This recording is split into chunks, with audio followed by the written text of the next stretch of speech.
Jim Ratcliffe making his backing of Ruben Amorim very, very clear. And Amorim makes his stance to the Manchester United dressing room very clear and lets the players know exactly what he wants from them. Shay Lacy is such a talented young player, and there is rumours that he could be getting his first team chance when the big stars are at AFCON. Phenomenal player, so technically gifted, been so unlucky with injuries. Yet, mainstream media are already writing negative things about an 18-year-old kid that's not made his professional debut. Can you believe that qualified, paid journalists that let into Manchester United every week are writing this stuff? It's a disgrace what's been said about Shay Lacy. Big injury updates. Leacher, his return, but the latest on Sesko Maguire and Maino. Some updates on Elliot Anderson and some updates on Marcus Rashford and the transfer front. So, hello, and welcome back to Alice Talks Football, and welcome back to your 10-minute roundup, where we're going to round up all the latest Manchester United news into the next 10 minutes for you guys. If you do enjoy today's video, feel free to hit that like button, and of course, subscribe if you're new. So let's start with the updates from Paul Hurst on Ruben Amorim and Ratcliffe. So Paul Hurst said so many things today. He dropped a lot of things today, but I'm just going to talk about two of the things that he mentioned in today's video.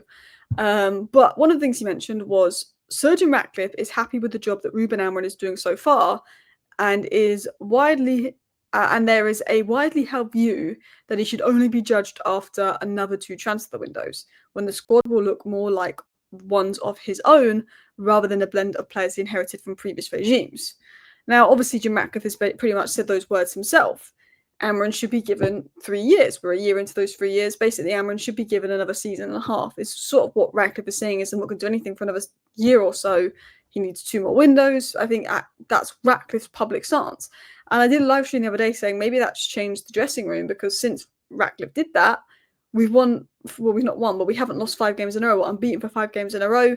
I thought the response and intensity shown versus Sunderland right after the interview was fantastic, where Jim Ratcliffe made it clear, like, he's given Amorim a good another year, another transfer window, you know, what Amorim needs to succeed. And the view is that basically he doesn't want to judge Amorim until he's got the players he needs. He knows that Amorim's system and what he needs is so different to what Ten Hag needed, that maybe until Amorim has those 2 midfielders and has that other wing back and has that other guy, he doesn't want to judge him. I mean, I guess you could say, since Le Mans has come in, we haven't lost a game, and that's Amorim's goalkeeper. And look at the difference that's made. Look at the difference, you know, Cunha and Mbuma have made compared to Garnacho and Anthony. You know, Sesko's young and raw. Midfield is definitely an issue. Left wing back is definitely an issue. There's players like Delo that will probably need to be moved on, Agate that will need to be moved on. But my opinion really is that this Man United squad is good enough to get Europa League next season. Some might argue Champions League, but I'm going to say Europa League because we finished 15th last season. It's still transition year. We've got 1 game a week. If Ruben Amorim finishes 10th with this squad, I think he should be sacked. I know 10th is progress from 15th, but unless it's 10th and we end the season really well and there's really good football at the end of the season and really good signs, I think he should be sacked. I think that this team, regardless of it not being Amorim's team, is good enough to get Europa League football, and that should be the pressure on Amorim. Get Europa League football, get us back in Europe. Champions League would be ideal. But of course, there's this cycle of sacking managers. We can't keep sacking managers, but also a manager's got to show they can do enough with this squad, and hopefully Amorim does that. Now, talking of Amorim, he wants more from his squad. It's not just Amorim's tactics. I've questioned Amorim's tactics at times, but the Brentford game, while Amorim's tactics I wasn't a fan of, the players didn't show any intensity, and the blame should have been split on the players and Amorim. It wasn't all on Amorim. And it was even said by Paul Hurst that there's been a couple of occasions where Amorim has entered the dressing room after wins, telling his squad, that is my effing team, that's how I want you to play. I think Sunderland is probably a big example of that. And I think what Ruben Amorim is referring to is, that's the intensity I need. Because if you look at games like Brighton, like Liverpool, like Sunderland, where there was a crazy level of intensity, we play quite well. It's not just Amorim's tactics, but I also think it's if the players play at the right intensity, we look better regardless of the tactics. And I assume that was probably what Amorim was touching upon. But now I want to talk about Shay Lacy, the Academy, and AFCON. So Nathan Salt, a very good journalist, actually spoke out in the past about a month ago with the Mail and said that Shay Lacy and Jack Fletcher could be given opportunities with AFCON ahead. Now, interestingly, Ruben Amorim was asked about it today because we could lose Amad and Mbeumo for 2 months, well, not a month, for like 6 weeks. And Ruben Amorim was, because they could go 2 weeks before AFCON starts, and if they go all the way to the end. Was it 6 weeks or was it 4 weeks? Hopefully less. Hopefully less. But Ruben Amorim was asked about AFCON and disruption to the squad. He said, "Our academy is ready for this moment. We'll be ready." Jim Thwaites has been training with the squad. Mantato has been training with the squad. But the person training with the squad the most is Shay Lacy. The person expected to step is Shay Lacy, and then second is Jack Fletcher. They've been the two most involved with the squad. And Ruben Amorim is reportedly a huge fan of Shay Lacy. This is Shay Lacy pictured in training not that long ago. Obviously, it wasn't today because it's freezing. But Shay Lacy has been pictured many times in first team training and been very impressive. And Ruben Amorim has been impressed with Lacy in first team training and has held a number of conversations with Shay Lacy. And he's very highly rated within the club. They don't want him to go on loan. There's a feeling he could get minutes this season. But that doesn't stop a Man United journalist, like a Man United journalist that gets access to press conferences and everything, from writing something negative about an 18-year-old that's not even made his debut for the club, that's had so many injury issues. Watching the United under-21s this season, there's not a clear and obvious fledgling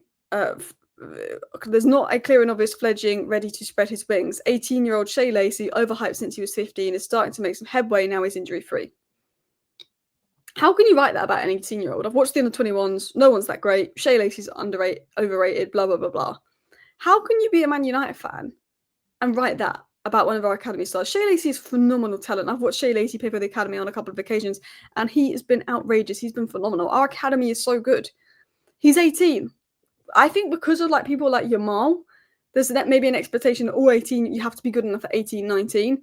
No, I don't think I think from 18 till 22, you are still young and raw. I think at 23, we need to see a certain level. And at 26, you know if they're good enough or not. But even at 22, if you're a bit, you're raw. 18 is so raw. I think because of people like Yamal, people don't realise that, we might not see Shay Lacy at his best for 4 years.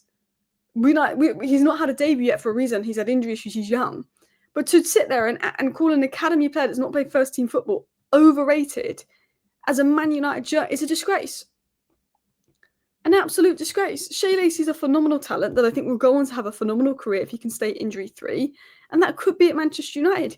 Let's say he doesn't make it at United but has a really good career at Aston Villa, then he's had a very good career and been a success. He might not make it at United, but he might be a Premier League footballer like James Garner, like Anthony Elanga. I wouldn't call them flops or overhyped. They're very good players that are playing at a very high level. I just think it's crazy to be hating on an 18-year-old. Like calling them overhyped, and I just don't get it. I feel like as Man United fans, we should, we give the first team a bit of flack, but don't get the academy stick. Wow. Let's talk about a few other transfer stories. Manchester United are confident they can sign Elliot Anderson for around 60 to 70 million. Early indications suggest that United are favourites to secure his signature, was said by Court Offside. There's rumours and updates that United are favourites to get Elliot Anderson. I hope we are, but we won't know until nearer the time. There was always a feeling we were going to get Cunha, and Boomer wasn't so until Ornstein dropped that bomber. There was always a feeling we we're going to get Cunha. There's that internal feeling we're going to get Elliot Anderson.